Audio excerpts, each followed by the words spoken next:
Okay, good morning. I'd like to welcome you to this public meeting of the New York City Rent Guidelines Board. This is just one meeting in a series of public meetings and hearings to determine renewal lease adjustments for rent-stabilized housing units in New York City, with leases commencing or being renewed on or after October 1, 2018, and on or before September 30th, 2019. On behalf of the board, I'd like to take this opportunity to welcome two new additions to the board, public member Rodrigo Camarena and tenant member Leah Goodrich. Look forward to working with both of you. I will now take roll call. Please respond if present just in time. Thank you, MTA. Hillary Botín. Present. Rodrigo Camarena. Present. Shayla Garcia. Present. Leah Goodrich. Present. Cecilia Hosa. Present. David Reese. Present. Scott Walsh is not here yet. He's delayed this morning. Kathleen Roberts present. Let the record show that we have a quorum. In your folder, you will find a copy of the 2018 Income and Affordability Study that will be presented at today's meeting. After the presentation of the RGB report, we have a guest speaker from the New York City Department of Housing Preservation and Development, Assistant Commissioner Elizabeth Gaumer, who will present the recently released selected initial findings of the 2017 New York City Housing and Vacancy Survey, HVS. Our next meeting is scheduled for April 12th, starting at 9:30 a.m. Staff will be presenting two reports, the 2018 Price Index of Operating Costs and the 2018 Mortgage Survey Report. In addition, we'll hear testimony from HCR's Deputy Commissioner Woody Pascal. Here on April 19th, starting at 9:30 a.m., will be tenant owner invited group testimony day. Owner and tenant members should get your list of speakers to Andrew by April 16th. As stated on our schedule, speakers representing apartment owners are scheduled for the morning session, and apartment tenant representatives are scheduled to begin at 1 p.m. Hotel tenant testimony begins at 3 o'clock, followed by hotel owners at 3:45. The preliminary vote for rent-stabilized renewal lease adjustments will be held on April 26th at the Great Hall, Cooper Union, 77th Street in Manhattan, starting at 7 p.m. There are copies of the most current 2018 meeting schedule in your folders, and it can be also be found on our website, nycrgb.org. Copies of our schedule are here today. Please note that the public hearings and final vote meeting are being finalized and will be released to the public within the next few weeks. Please note that the annual Conflicts of Interest Board Financial Disclosure Report filing period will begin on April 9th and will run through May 4th, 2018. Individual packets for board members are here today. If you haven't already done so, please see Charmaine before you leave so that you can sign for and receive your packets. She will also distribute a memo from COIB regarding tips for filing. I will now introduce Danielle Berger, who will be presenting the 2018 Income and Affordability Study.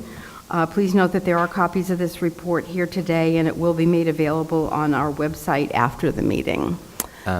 Just before, it's Danielle. Also in your folder is the testimony from HPD.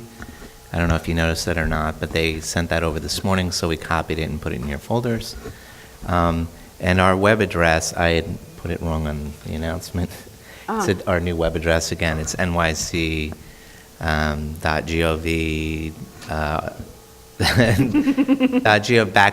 /RGB. nyc.gov/RGB. Thank you. Okay. Yeah, that was my bad.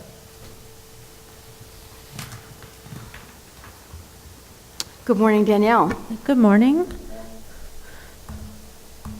The Income and Affordability Study is researched and presented each year in accordance with Section 26-510B of the Rent Stabilization Law, which requires the Rent Guidelines Board to consider relevant data from the current and projected cost of living indices and permits consideration of other measures of housing affordability in its deliberations. To assist the board in meeting this obligation, RGB research staff produce an annual income and affordability study, which reports on housing affordability and tenant income in New York City's rental market. This study highlights year-to-year changes in many of the major economic factors affecting New York City's tenant population and takes into consideration a broad range of market forces, rent levels, and public policies affecting housing affordability. Such factors include New York City's overall economic condition, including unemployment rates and inflation rates, as well as household income and housing costs, the impact of federal housing policies, and other relevant factors such as the number of eviction proceedings and homelessness levels.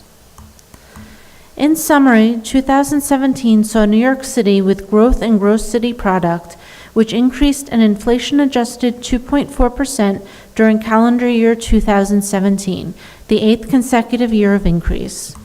The city also gained 81,000 jobs, and inflation rose at a faster rate than the previous year, with prices rising 2.0% on average during 2017 in the metro area. And real wages, which are wages adjusted for the effect of inflation, increased slightly by 0.03% in real terms over the prior 12 months. The unemployment rate fell to 4.5%. Evictions also fell by 4.6% during 2017. Homeless staying in city shelters increased, rising by 1.2%, while the number of cash assistance recipients decreased by 1.1%. And the number of food stamp recipients, now known as SNAP, fell for the 4th consecutive year, decreasing by 1.5%.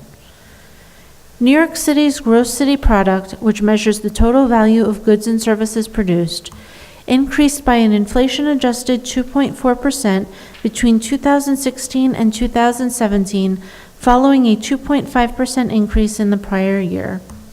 On a quarterly basis, there was positive growth in all but 2 quarters since the beginning of 2009. In 2017, the greatest growth was during the 3rd quarter, an increase of 3.6%.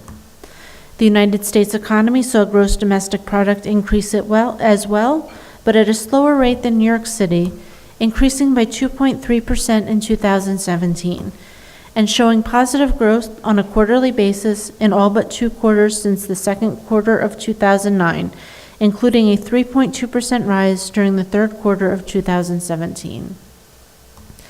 The rate of inflation, as measured by the Consumer Price Index, which measures the change in the cost of typical household goods, rose at a faster pace during 2017, increasing at a more rapid rate, 2.0%, than the previous year. This rate increase follows increases over the past 3 years of 1.1%, 0.1%, and 1.3%. The U.S. CPI for urban consumers increased 2.1% this year, 0.9 percentage points higher than the previous year.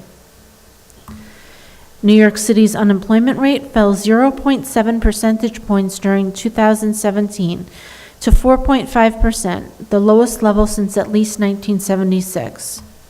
Manhattan and Queens had this year's lowest borough unemployment rate at 4.0%, a decline of 0.5 percentage points in both Manhattan and Queens.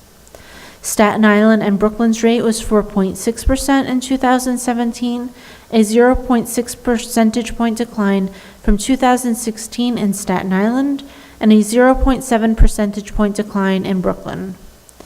And the Bronx once again had the highest borough unemployment rate, 6.2%, and fell 0.9 percentage points from 2016. The most recently available data for New York City shows unemployment rates of 4.6% in January and 4.4% in February of 2018. The U.S. rate also fell in 2017, down to 4.4%, a 0.5 percentage point decrease. As this graph illustrates, 2017 saw falling unemployment rates for both New York City and the nation as a whole. The New York City rate is in lilac, and the U.S. jobless rate is in mauve. The rate in New York City is now at its lowest level since at least 1976, the first year for which data is available. Coinciding with falling unemployment rates, employment levels in New York City grew for the 8th consecutive year.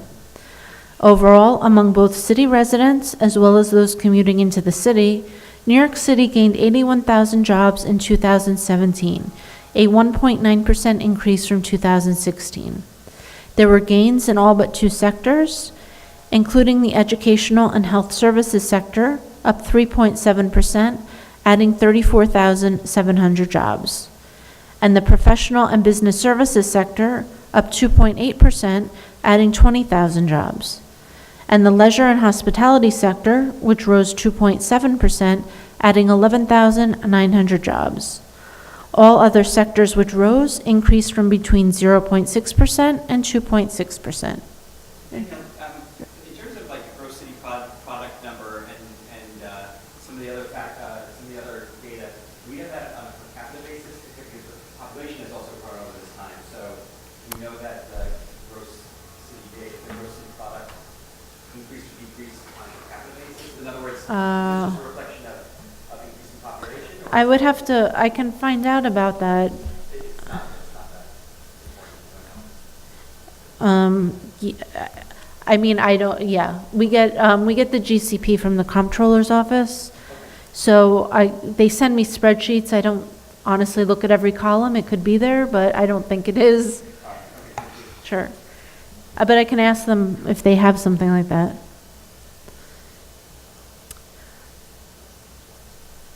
The manufacturing sector did decline, down 3.9% or 3,000 jobs, as well as a very slight decrease in the government sector, which fell 0.04% or 200 jobs.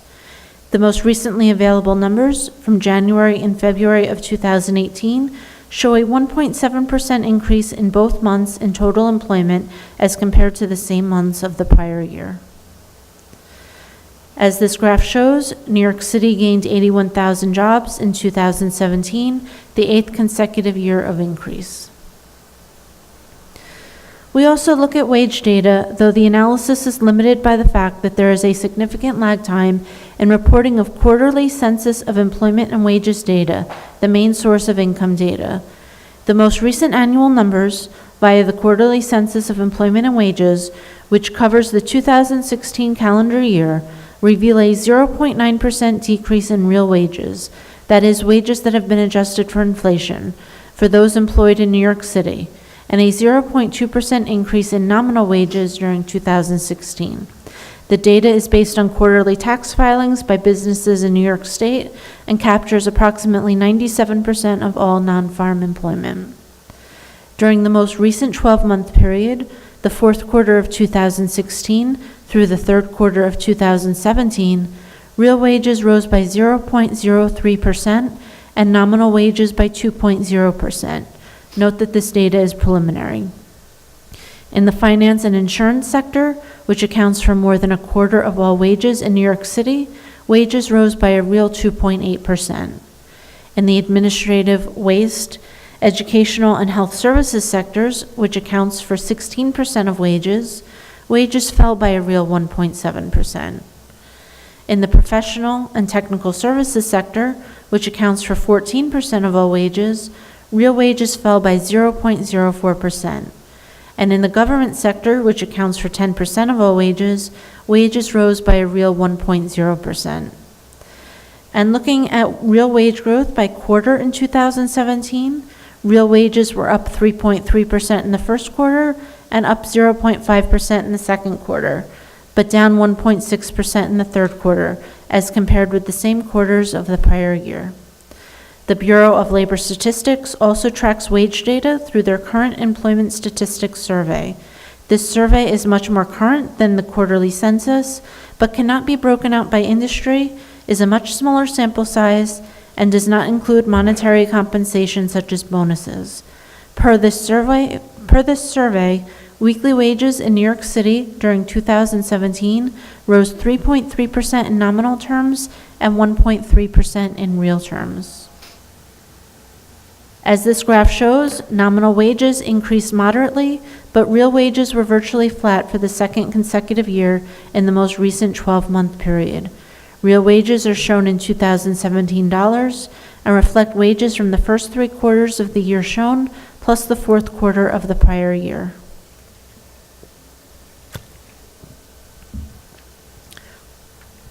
Per the 2016 American Community Survey, the most recently available data, the New York City poverty rate for all individuals is 18.9%. By borough, it is 13.2% in both Queens and Staten Island, 17.3% in Manhattan, 20.6% in Brooklyn, and 28.7% in the Bronx. Rates in each borough decreased as compared to the prior year by as much as 1.8 percentage points. Looking at rates in New York City by age, for those under the age of 18, the poverty rate in New York City is 26.6%. For those aged 18 to 64, the poverty rate is 16.5%. And for those aged 65 and older, the poverty rate is 18.4%.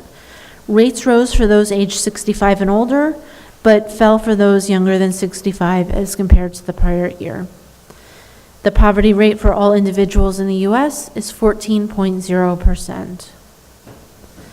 Looking more closely at families in New York City, for all families, the poverty rate is 15.5%. For those families in renter-occupied housing, the poverty rate is 22.1%, while for those in owner-occupied housing, the poverty rate is 4.6%. For families with related children under the age of 18, the poverty rate is 22.1%. For married couples families, it is 9.7%. For female-headed families, the poverty rate is 27.6%. And for male-headed families, the poverty rate is 15.1%. All rates fell as compared to the prior year. 2017 HVS data was released in February of this year. This triennial survey of the housing and demographic characteristics of the city's residents found that the citywide vacancy rate was 3.63% in 2017, well below the 5% threshold required for rent regulation to continue under state law. The Bronx had the lowest vacancy rate in the city at 2.71%, translating into the availability of just 10,558 rentals in a borough with 389,310 rental apartments. Manhattan, by contrast, had the highest vacancy rate in 2017 at 4.73%. Of the remaining boroughs, Queens's rate stood at 3.5% and Brooklyn at 3.28%, and the sample size in Staten Island was too low to calculate an accurate vacancy rate.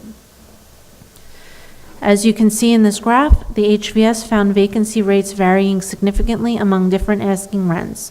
As might be expected, apartments renting for the least had the lowest vacancy rates, while those apartments renting at the high end generally had substantially higher vacancy rates. Apartments with an asking rent of less than $800 had a vacancy rate of just 1.2%, while those renting for at least $2,500 had a vacancy rate of 8.7%. According to the 2017 HVS, which reflects household income for 2016, the median income for all households stood at $57,500 in 2016, an 11.2% real or inflation-adjusted increase from 2013. The median income for rental households was $47,200, a 10.9% real increase. Owner-occupied households maintained substantially higher incomes, which in 2016 stood at $87,000, almost double the average income of renters and 6.0% higher in real terms from 2013. The 2017 HVS found different income levels among those living in different types of apartments. Rent-controlled tenants earned a median of $28,260 in 2016. A 5.0% real decrease. Tenants living in stabilized buildings earned a median income level of $44,560, including a median of $42,000 for tenants in pre-war buildings and $50,000 in post-war buildings, a real increase of 7.0% for rent-stabilized tenants as a whole, and real increases of 2.4% for tenants in pre-war units and 6.0% for tenants in post-war units. However, Do we have easy access to like the bell curve for all these medians? You know, what do the tails look like on the two sides, the top quintile or bottom quintile? I don't have any raw data yet. The raw data won't be out for another couple of months. HPD is presenting HVS data after me. They may have the raw data and may be able to run that for you. I can make a note to try to do that later on, but I'm not sure if we're going to have the data before the final vote.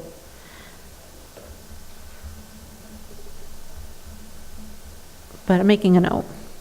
Sure.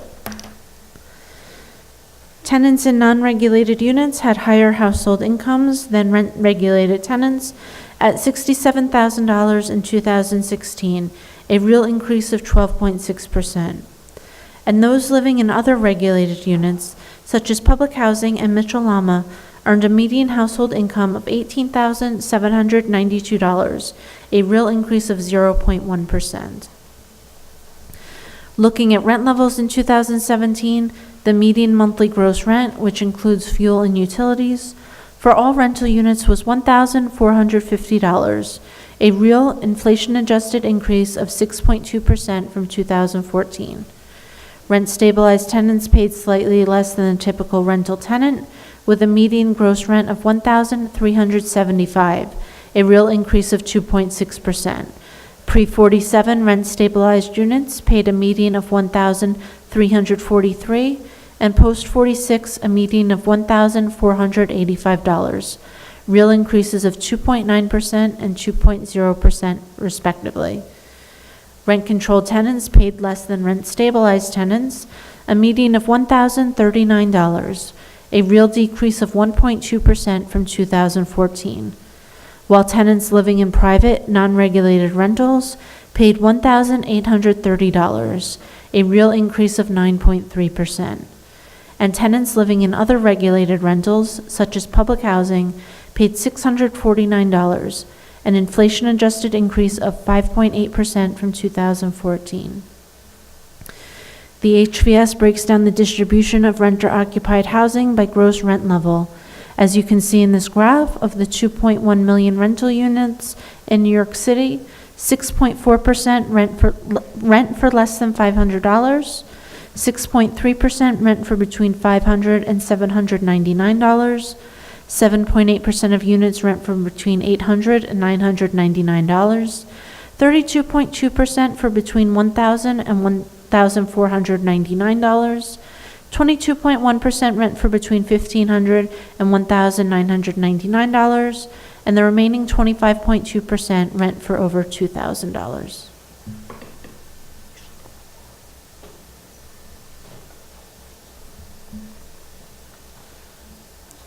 You shut the window. Sorry, cold. Examining affordability of rental housing, the 2017 HVS reported that the median gross rent-to-income ratio was 33.7%, meaning that half of all households residing in rental housing pay more than 33.7% of their income in gross rent, and half pay less. This is just slightly less than the ratio in both 2011 and 2014, when it was 33.8%. Rent-controlled tenants saw a median gross rent-to-income ratio of 43.1%, an increase from 35.5% in 2014. The median gross rent-to-income ratio of stabilized households is 36.0%, including ratios of 36.8% in pre-war units and 34.4% in post-war units, decreases of 0.4 percentage points for rent-stabilized tenants as a whole, 0.2 percentage points for pre-war tenants, and 0.3 percentage points for tenants in post-war units. This ratio is 31.4% for those in non-regulated rentals, a decrease of 1.6 percentage points from 2014, and 33.8% for those in other regulated rentals, an increase of 3.5 percentage points. And nearly 1/3 of rental households pay more than 50% of their household income in gross rent, 1.1 percentage points less than 2014. Note that an analysis of data by the RGB found that rent-to-income ratios reported in the HVS are artificially high due to the way the ratio for those tenants on Section 8 are reported. Raw data from the 2017 HVS survey is not yet available, so the current extent of the discrepancy is not yet known. Danielle, some researchers look at locational affordability, where they combine housing affordability plus transportation affordability, so mass transit or driving to work. Do we ever have access to any data along those lines, or that's not something we've had access to historically? I would have to research how that's done, I guess. I've never heard of that. I mean, basically all of New York City has access to public transportation, so I'm not sure. Is that what you're asking? So it kind of compares affordability in different jurisdictions based on whether it's mass transit oriented or whether it's car oriented, for kind of a different look at affordability. I'd have to do some research on how that's done to see if we had data available that would be able to do that kind of comparison, because I don't have, just to be honest, I don't have any idea how that would even be attempted. Okay. But I would say generally, I mean, some people live in a two-fare zone, but everybody in New York City has access to public transportation if they want it. It's much easier, obviously, for certain people than other people. But I can look into it. Thank you. Sure. Another source of rent information comes from the annual American Community Survey conducted by the Census Bureau, looking at monthly contract and gross rent from 2005 through 2016 in real 2016 dollars, shows that from 2005 to 2016, rent has increased in inflation-adjusted terms by more than $200 a month.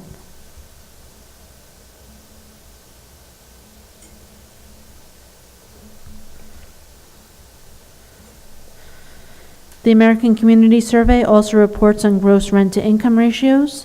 Looking at these ratios from 2005 through 2016, they have ranged from a low of 29.9% in 2007 to a high of 32.7% in 2014. The ratio was 31.9% in 2016, a 0.1 percentage point decline from the prior year.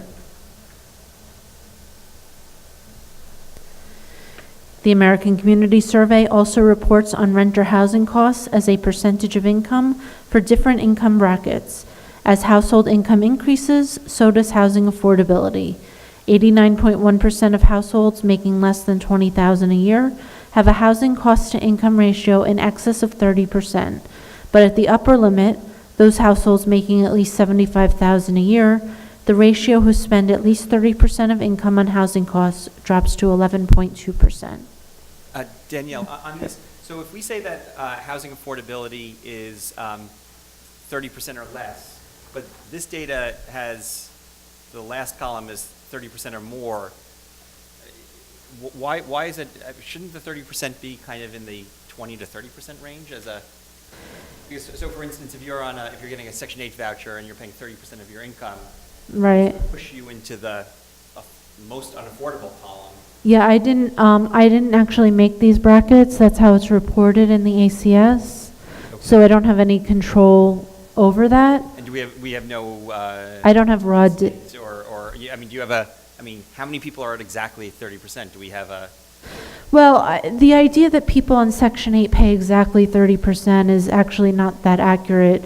There are, I don't know what the word is. There are like, I don't know what the word is, like sort of exemptions you can take, like if you have children, so that you pay less than 30%. There are people who choose to pay more because they choose to move into an apartment that's over the fair market rent. So there aren't actually that many people who pay exactly 30% because there are these ways that you can adjust it up or down. So 30% is just sort of what's said, but it's not literal in most cases. Thank you.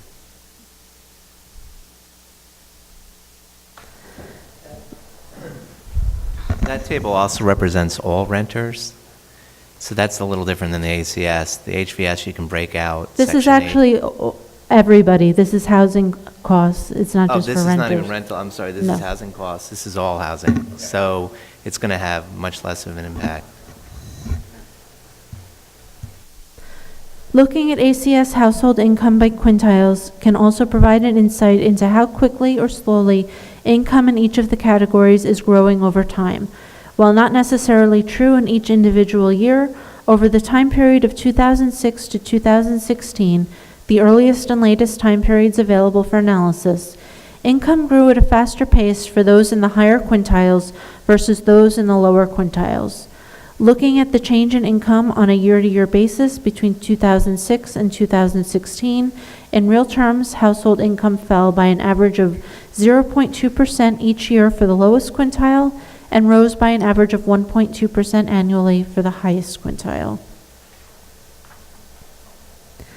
One of the many prices tracked in the Federal Consumer Price Index is the cost of rental housing, which increased by 2.5% in 2017 in the New York City metro area.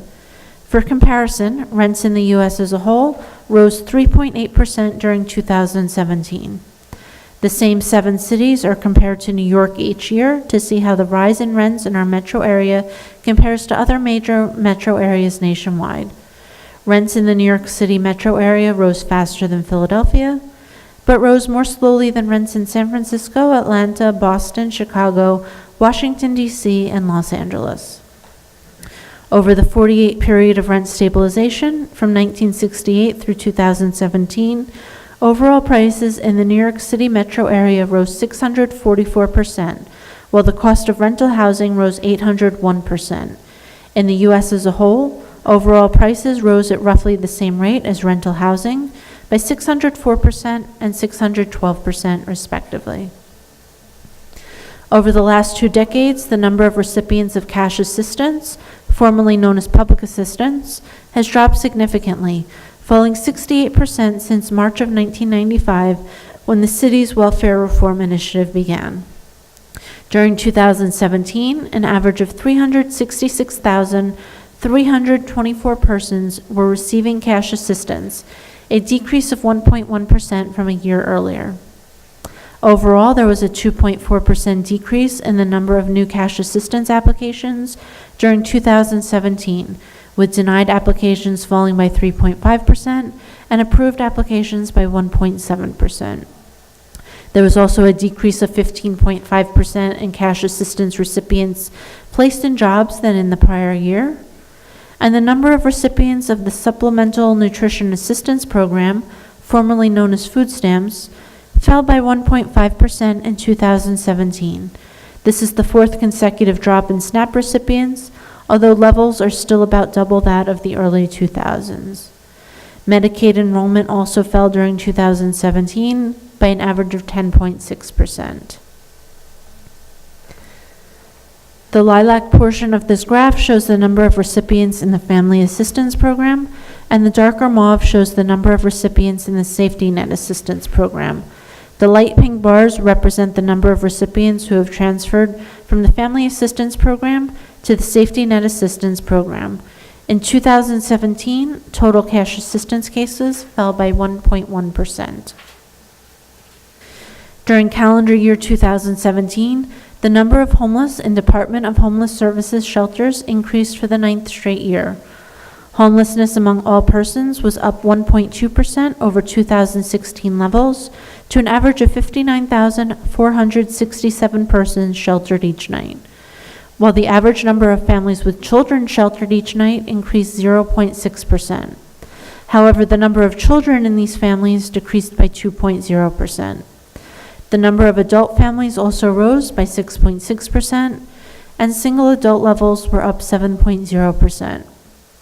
Less families with children were relocated to public housing, a decrease of 0.8% over 2016 levels. Adult families also saw less permanent housement placements, down 8.5%, and single adult placements decreased by 4.3%.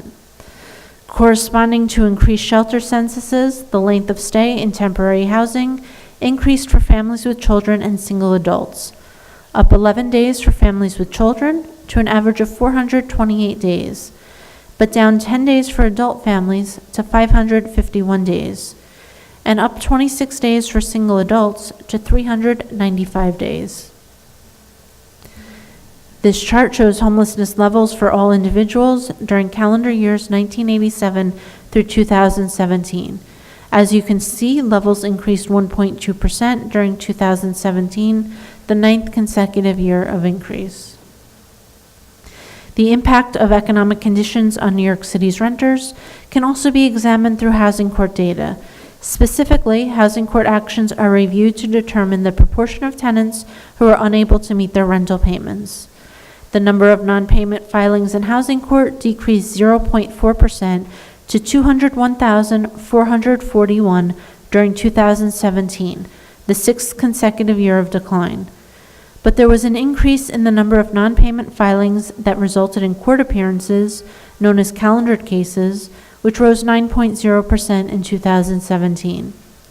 Because the number of court appearances rose while non-payment filings fell, the proportion of filings that resulted in court appearances rose 4.9 percentage points to 57.0%. But due to the number of evictions falling at the same time calendared cases rose, a smaller proportion of cases that went to trial resulted in eviction, decreasing from 21.0% in 2016 to 18.3% in 2017. And evictions, regardless of the number of calendar cases, decreased by 4.6% in 2017.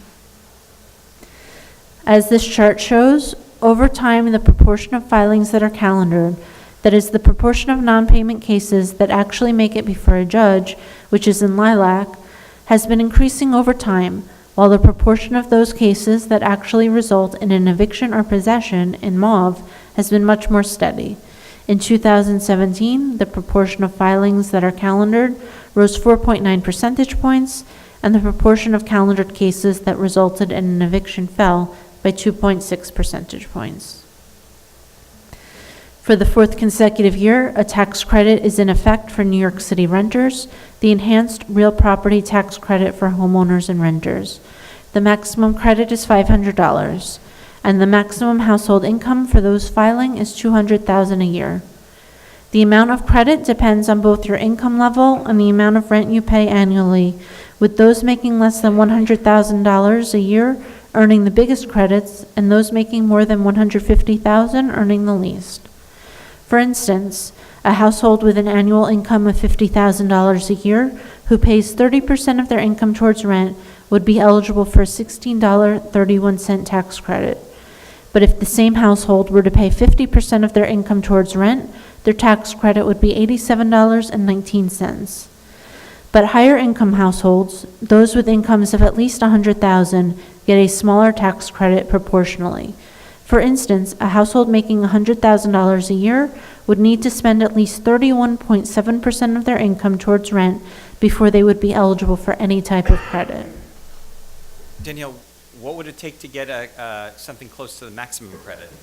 You'd probably have to have an extremely low income and an extremely high proportion of rent that you're paying out of your income. I haven't done the exact math, but $50,000 is kind of middle of the road, and even paying 50% of your income, you're only getting $87.19. So I think it's got to be very, very low.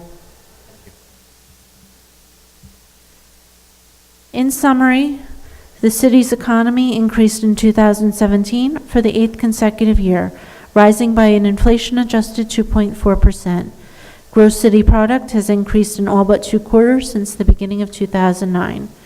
And there was an increase in employment levels, up 1.9%, or a gain of 81,000 jobs. The unemployment rate fell to 4.5% citywide during 2017, a decrease of 0.7 percentage points and the lowest level since at least 1976. Real wages decreased during calendar year 2016 by 0.9% and were essentially flat during the most recent 12-month period, rising by 0.03%. There were decreases in the number of cash assistance cases, which fell 1.1%. There was a decrease in non-payment court filings of 0.4%, and homeless levels rose for the 9th consecutive year, up 1.2%. Thank you, and if you have any questions.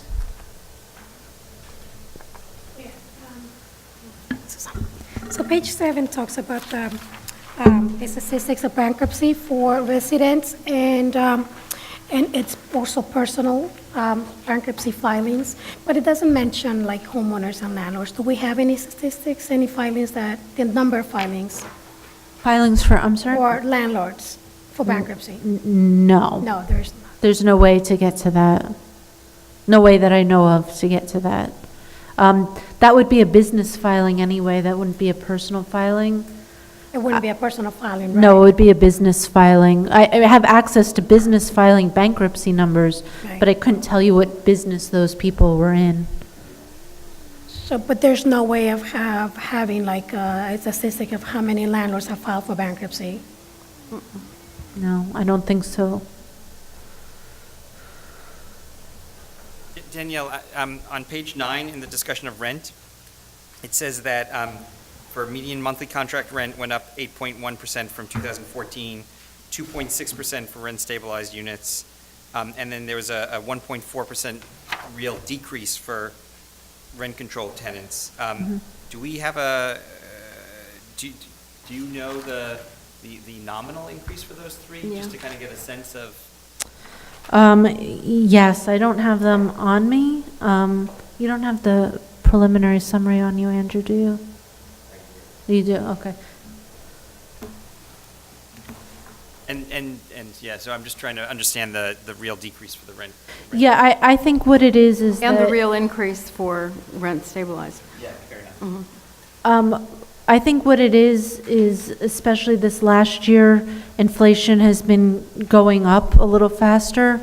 So what you have is that when you do have a nominal increase, you're still seeing real decreases because, like for instance, real wages, they went up about the same amount nominally, what I reported the previous year and what I reported this year, but then because inflation is twice as high, you're getting the real numbers much lower.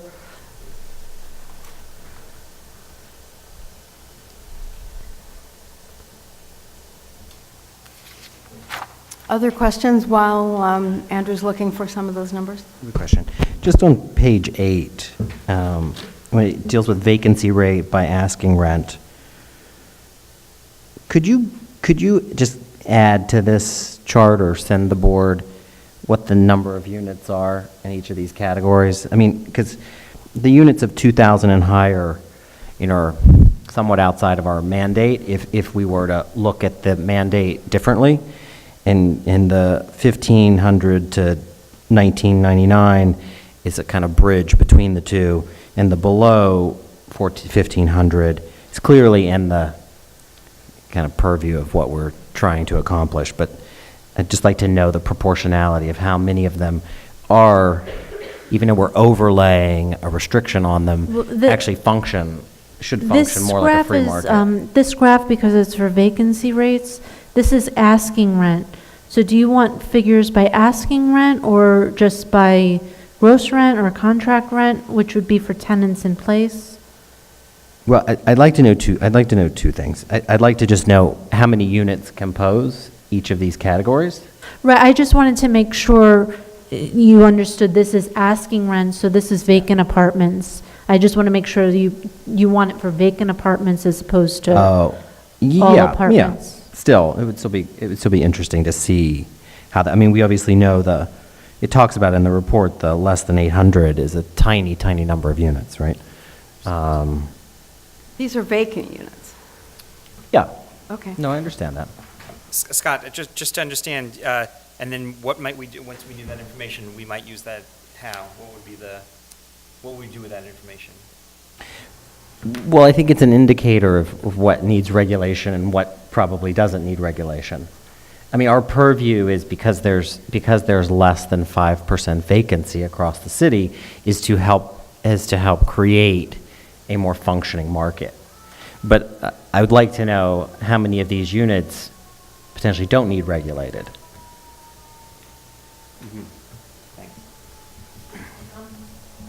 Regarding the question about the nominal rent increases, it is not, those numbers are not in the summary, so we don't have access to them right now. HPD may have access to them, or when we get the raw data, we can get that number.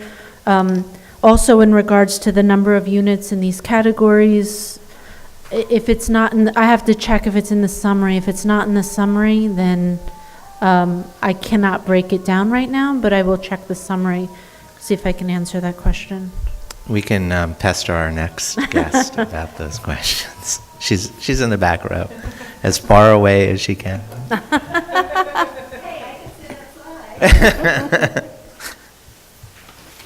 Other questions for Danielle? No. Thank you very much, Danielle. Thank you.